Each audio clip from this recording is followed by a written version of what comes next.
सहारनपुर में एक एसआईआर सर्वे का काम चल रहा है और यहाँ पर बहुजन समाज पार्टी के लोग भी देख सकते हैं कि ये यहाँ पर तमाम जो बीएलओज हैं, स्थानीय लोग हैं, वो यहाँ पर मौजूद हैं। तो हमारे साथ बहुजन समाज पार्टी के जो वरिष्ठ नेता हैं सरफराज राहीन जी, उनसे बात कर लेते हैं। सर्वे में आप आए हुए हैं, सर्वे को लेकर भी आपसे डिस्कस करेंगे, लेकिन सबसे पहले जो चर्चाएं हैं वो 6 दिसंबर की नोएडा रैली को लेकर चल रही हैं। लोग कह रहे हैं कि भाई इस बार भयंकर रैली होने वाली है नोएडा में, जैसे लखनऊ हुई थी, और उसी के हिसाब से ये रैली फिर से नोएडा में होने जा रही है। क्या कार्यक्रम रहेगा? कार्यक्रम बाबा साहब की श्रद्धांजलि सभा है परिनिर्वाण दिवस की। ये तो हर साल नोएडा में बनाते हैं। हम इधर के जो 4-5 मंडल हैं, इन मंडलों के लोग वहीं जाते हैं। अब के तो ये चर्चा इसलिए हो रही है, जो हमारी रैली वहाँ सफल हुई थी ना, जो लोगों की आंख खुली थी और देखा था भाई बहन जी रैली करके चली गई 9 बजे। ऐसा इतिहास में कहीं नहीं होता कि इतनी बड़ी 20 लाख लोगों की रैली कोई भी नेता 9 बजे करके चला जाए। तो ये तो इसकी तैयारी तो हम पहले से भी करते हैं। अब के तो मीडिया भी इसमें ज्यादा बढ़ चढ़ के हिस्सा ले रही, तो अच्छा होगा, कार्यक्रम अच्छा होगा। पहले भी काफी हल्ला मच गया था रैली के बाद। भाई यहाँ भी हल्ला ही मचेगा रैली के बाद। 6 तारीख के बाद हल्ला ही मचेगा। अच्छा, तो क्या लग रहा है कि जो रैली जो होगी तो क्या कुछ मैसेज जाएगा इस बार फिर नोएडा से? वैसे रैली का प्रोग्राम नहीं है। सबसे पहले तो मैं आपको ये बताने देना चाहता हूँ, ये भी साल कार्यक्रम है। कार्यक्रम श्रद्धांजलि सभा है। जो श्रद्धांजलि सभा है वो हर साल होती है, इस साल भी अच्छी होगी।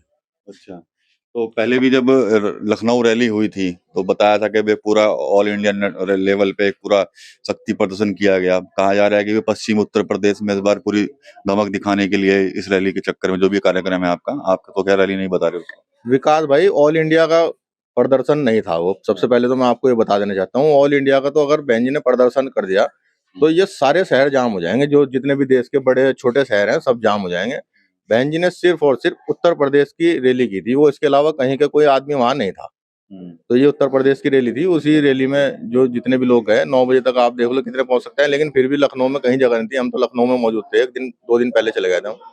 तो वहाँ 1 दिन पहले भी ऐसा, 2 दिन पहले भी ऐसा था कि रैली कर लो, 1 दिन पहले भी ऐसा था रैली कर लो। मतलब इतने लोग वहाँ पहले ही मौजूद थे।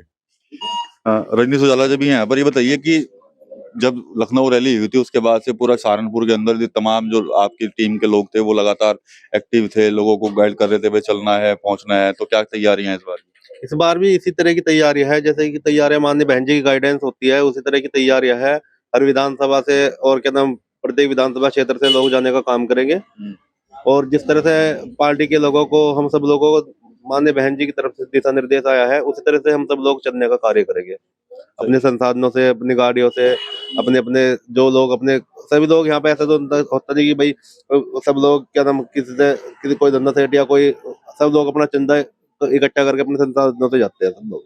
चलिए ठीक है। आज मैं सुबह पढ़ा, आप जैसे कैंप में बैठे हुए हैं, सुबह जो बहुजन समाज पार्टी की आपकी राष्ट्रीय अध्यक्ष है मायावती, उनका एक ट्वीट आया है कि उन्होंने कहा है कि शीतकालीन सत्र शुरू हो रहा है तो जो लोग हैं, संसद सदस्य हैं जितने भी, वो सत्र चलने दें और जो मुद्दे हैं उन पर बात होनी चाहिए। विशेषकर उन्होंने बीएलओ का भी मुद्दा रखा है कि भाई बीएलओ को काफी परेशानी हो रही है और वो गलत कदम भी उठा रहे हैं, इन पर भी बातचीत होनी चाहिए। माननीय बहन जी ने बीएलओ का ही मुद्दा आज रखा है सुबह, क्योंकि आज से शीतकालीन सत्र शुरू हो रहा है। वहाँ ये नूरा कुश्ती करने का काम करेंगे, पक्ष वाले भी और विपक्ष वाले भी, सत्ता पक्ष वाले भी और विपक्ष वाले भी। ये नूरा कुश्ती करने का काम करेंगे। ये जो बीएलओज ने खुदकुशी की है, इन पे लोड ज्यादा है, ये इनके बारे में कुछ नहीं कहेंगे।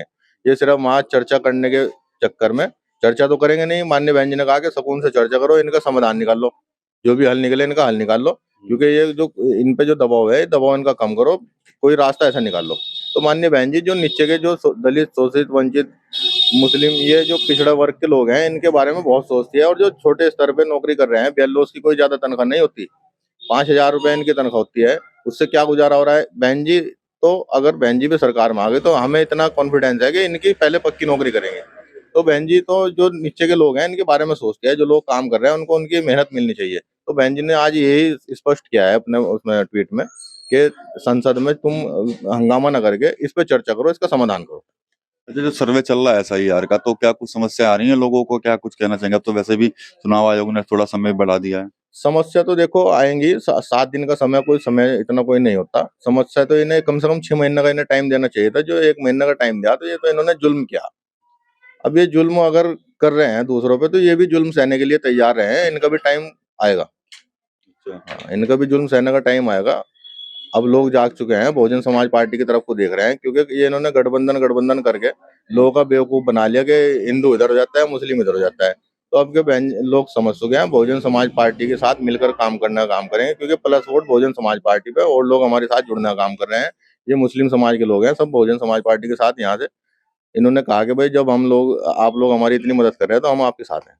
चलिए ठीक है, तो यहाँ पे इनसे तो बात कर ली मैंने, अब एक बार बीएलओ मैडम से जरूर बात करूंगा। आई है, महिला बीएलओ है यहाँ पर, ये भी सुबह से लेकर रात तक यहाँ पर काम कर रही हैं।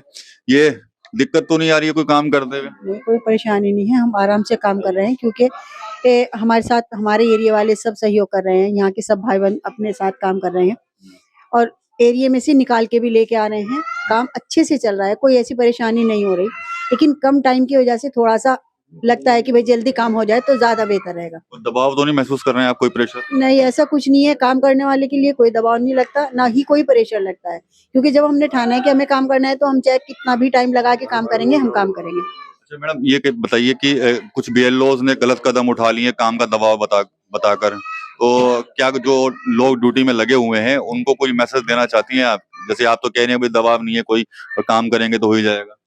देखिएगा, अगर कोई भी गलत कदम उठाता है वो अपनी उसकी वजह से उठाता है, बाकी काम ऐसा है, काम कोई भी इंसान से बाहर नहीं होता। अगर वो कोशिश करे सब काम होते हैं, हम भी काम ही कर रहे हैं, कोई हम ऐसे नहीं है, हमारे भी काम हो गए हैं। अगर उन्होंने ऐसा किया है तो उन्होंने बहुत गलत किया है। इंसान को अपनी कभी हिम्मत हारनी नहीं चाहिए, जब तक हम हिम्मत करेंगे हम हर काम को आसान कर देंगे। इंसान का काम है काम को आसान करना, काम नहीं ऊपर होता कभी भी इंसान से। जो लोग कह रहे हैं कि भी दबाव है, प्रेशर है, उनको कुछ कहना चाहेंगे आप? आप तो मेरे ख्याल से कोई दबाव फील नहीं कर रही। नहीं, दबाव में आना नहीं चाहिए, क्योंकि काम है, काम को काम के तरीके से कर लीजिए, कोई दबाव नहीं है, टेंशन है। लेकिन मैं ये बात जरूर कहूंगी कि हमारे इस एरिया में जिस जगह हम बैठे हैं उन लोगों ने बहुत सहयोग किया है। शायद ये भी वजह हो कि भाई उन लोगों के लिए कोई सहयोग करने वाला ना हो, ये नहीं मैं कह सकती। बाकी मैं नहीं मानती कि कभी कोई काम इंसान से बढ़ के हो सकता है। इंसान हिम्मत रख के सब काम आसान हो जाते हैं, लेकिन गलत कदम कभी नहीं उठाना चाहिए। चलिए ठीक है, तो यहाँ पर हमने बसपा के लोगों से बात की, नेताओं से, इसके अलावा जो महिला बीएलओ यहाँ पर एसआईआर सर्वे में लगी है उनसे बात की, तो एक मैसेज तो मैडम ने दिया है अच्छा कि भाई काम का दबाव कोई इतना है नहीं, और जो लोग कदम उठा रहे हैं गलत, उनको भी सोचना चाहिए था कि ऐसा कुछ है नहीं, काम है, काम को काम के तरीके से करेंगे तो वो हो ही जाएगा। दबाव कह रही है कि किस तरह का कोई दबाव हमारे ऊपर है नहीं, और जो लोग एसआईआर सर्वे में जुटे हुए हैं उनको भी अपना मेहनत अगर करेंगे, काम करेंगे ढंग से, तो जो टारगेट है वो पूरा हो जाएगा। टीवी 9 यूपी के लिए सहारनपुर से विकास करते हैं।